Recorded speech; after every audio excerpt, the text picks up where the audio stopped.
saved the best to last. You fuckers are in for a treat. Please on the stage, a good friend of mine, the man, the myth, the legend, Mr. Emmanuel Paul!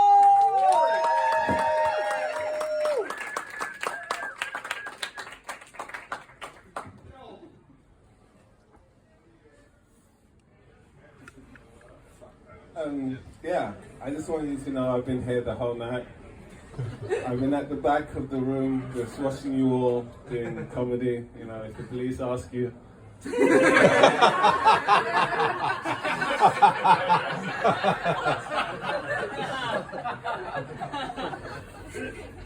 Please make sure you remember that. 6:30 on the dot. I was here with you guys. Watching comedy. Yeah. The first half was brilliant, wasn't it? It was like, they were amazing acts, you know. It was that guy over there, it was wow, and he said something about the thing, you know, that thing he said. That's like perfect recall for me, right? I'm like, you see this, I was here. You know, it's like, yeah, you remember that. For future reference. And then also, I like to you know, they say you can't kill people with kindness, but dear God, I'm trying. You know, I'm thinking about giving people a Ferrari with a bomb in it, you know. You know, I'm like, if it goes over 70 miles an hour, you're dead. You know what I'm doing, don't you? I know, you're shutting the door because it's going to get loud. No. What? He's the best, pub landlord you ever come across in comedy. How long will you take? He's the best. So, are all you guys new at comedy? You know, all you guys new? Pretty new? Pretty new? It's like, this is what you're gonna do. So, I started off thinking, no, I'm not gonna take drugs. No. Look, I take acid now. You white people been keeping acid a secret from us black folks. That is the key to happiness, motherfuckers. You know? But that's the thing, it's like, through COVID, Black Lives Matter happened, you know? And I'm like, they were doing it all wrong, you know? This is what I think Black Lives, if I was in charge of Black Lives Matter, this is what would happen, yeah? First of all, I would not defund the police. No, I would give them more money, you know, make it more essential that to keep their jobs. And also, I wouldn't riot, you know, I would tell black people, let's stay in for a week. 1 week, and we're not going to do nothing in that week. We're going to stay, we're going to invent new dance moves,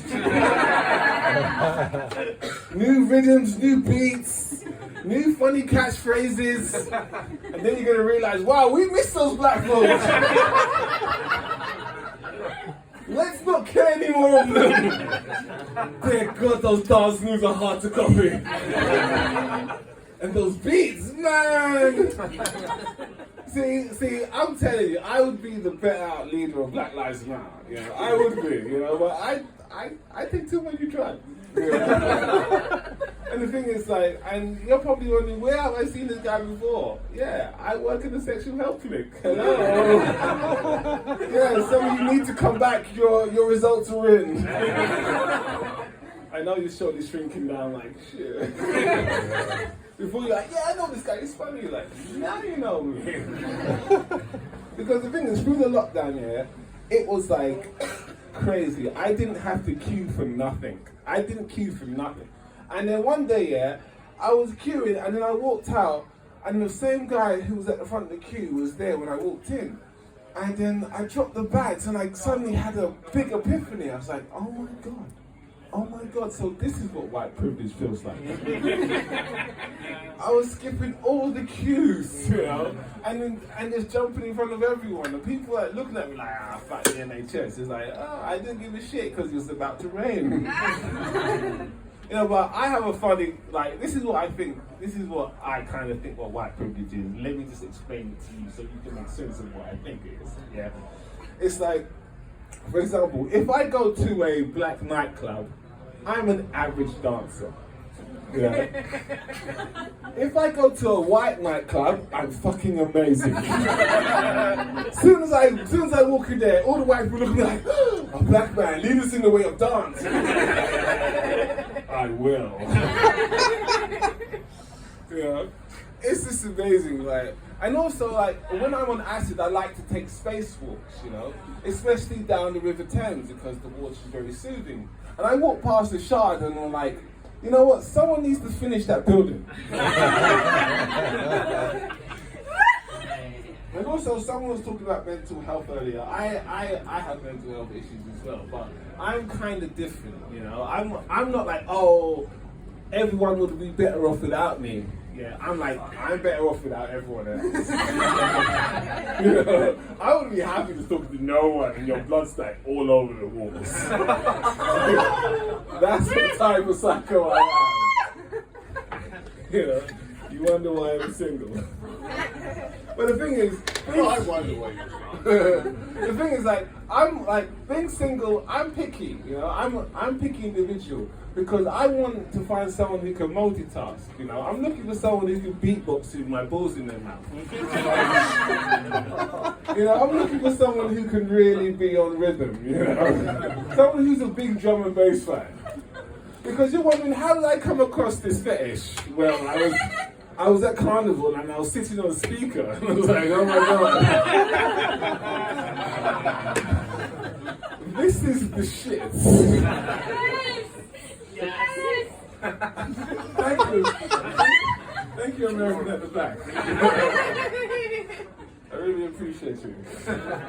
And the thing is, like, ladies, I want to speak to the ladies directly, you know. Say if you see a guy, yeah, and you really like him, and you don't want to talk to him, you know what that is? That is the patriarchy. That is the patriarchy at full force. I'm telling you, fight the patriarchy and talk to that tall black comedian. Just approach him. You know, he won't think anything of it. You know, he'll think that's girl power. You know, doing it for yourselves, as it were. You know, but in today, I've realized we won't get artists like Michael Jackson anymore. You know, we won't, because it's now illegal to beat our kids. You